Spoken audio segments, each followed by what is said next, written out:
A sociedade sempre foi movida pelos padrões sociais, né? Então, afinal, como estabelecer hoje em dia, com todas essas mídias e referências, o que realmente é um padrão de beleza? Os padrões de beleza, eles vieram evoluindo não, mudando, né? Porque a gente não pode considerar a evolução uma mudança que às vezes nem sempre é para melhor. O julgamento disso é cultural, né? E ao longo dos séculos, né, a cultura vai se modificando. Então, na época do Renascimento, tem aquelas obras com aquelas mulheres gordinhas, né? Que era o padrão de beleza naquela época. Hoje, no nosso século, já se passou aquele padrão de beleza daquela mulher ultra magra, super magra. Depois a mulher com mais curvas, com bastante peito, com bastante bumbum.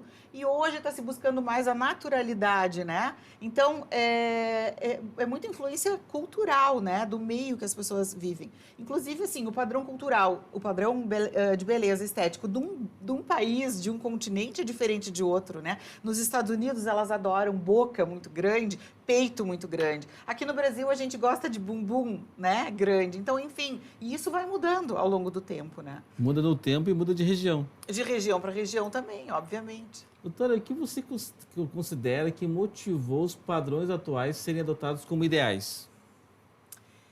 Eu acredito muito assim, na década de 90, por exemplo, vou pegar de 90 para cá. Na década de 90, por exemplo, as mulheres muito magras, as mulheres jovens.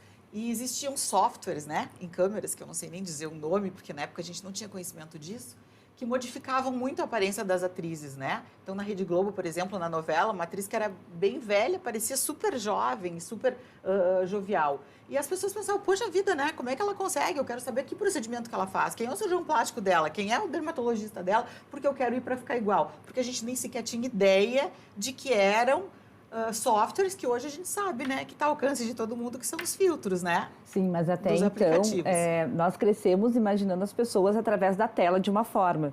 Mas ao encontrá-las pessoalmente, isso foram coisas que aconteceram comigo várias vezes. Eu olhava e dizia assim, meu Deus, de verdade, é a Cássia Kiss, ela é assim, bem magrinha, 1,55 m mais ou menos. Antônio Fagundes, enfim, outros artistas que eu tive a oportunidade de conhecer. Então a televisão, ela trazia esse estereótipo imaginário. Da perfeição, da perfeição, que não era. Então, eu gosto muito de assistir filmes argentinos, europeus, porque eu acho tão curioso, assim, a mocinha do filme, ela não tem o narizinho arrebitadinho, queixinho projetadinho, maçã do rosto saltadinho e loirinho. Não, ela é real, né?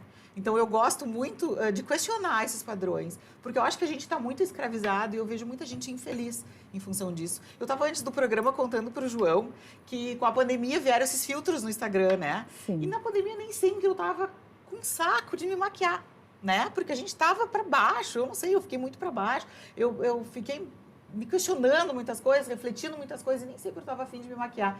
E aí botava um filtrinho ali, gravava um videozinho para o Instagram, passava a informação que eu queria e tal. E de uma hora para outra, o meu nariz, que nunca me incomodou, Amanda, passou a me incomodar. E não tinha mais filtro que fechava. Meu Deus!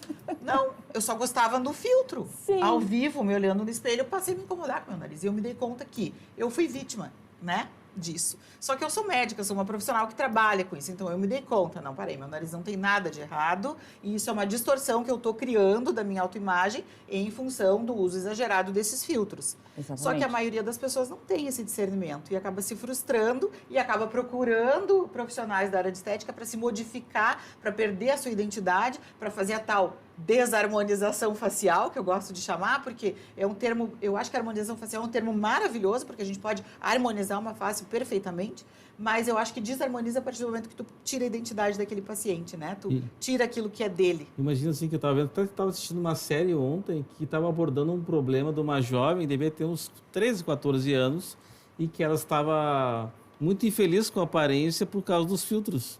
Então, imagina, uma pessoa já que um pouco mais madura teve essa dificuldade por um momento, né? Imagina, então, os jovens que estão em casa, principalmente as meninas, né? Que daqui a pouco estão infelizes ou até pode levar a uma depressão por falta desse discernimento, claro. Né? Por não saber e não ter informação, né? Depois, João, tu lembrar o nome da série, passa aqui pra gente, porque eu fiquei curiosa, também quero saber. Eu que sou médica, passei por isso, né? Imagina uma adolescente. Uma adolescente que não tem discernimento. Minha filha hoje, de 16 anos, disse pra mim, mãe, eu quero fazer uma rinoplastia. Eu digo, mas tu sabe o que é? Ah, eu não sei, mas eu quero tirar aqui, eu quero fazer assim. Então, eles não têm o discernimento Inclusive, mesmo. pacientes jovens me procuram de 19, 20 anos, porque querem projetar a maçã do rosto, definir contorno de mandíbula, projetar a mento, arrebitar nariz.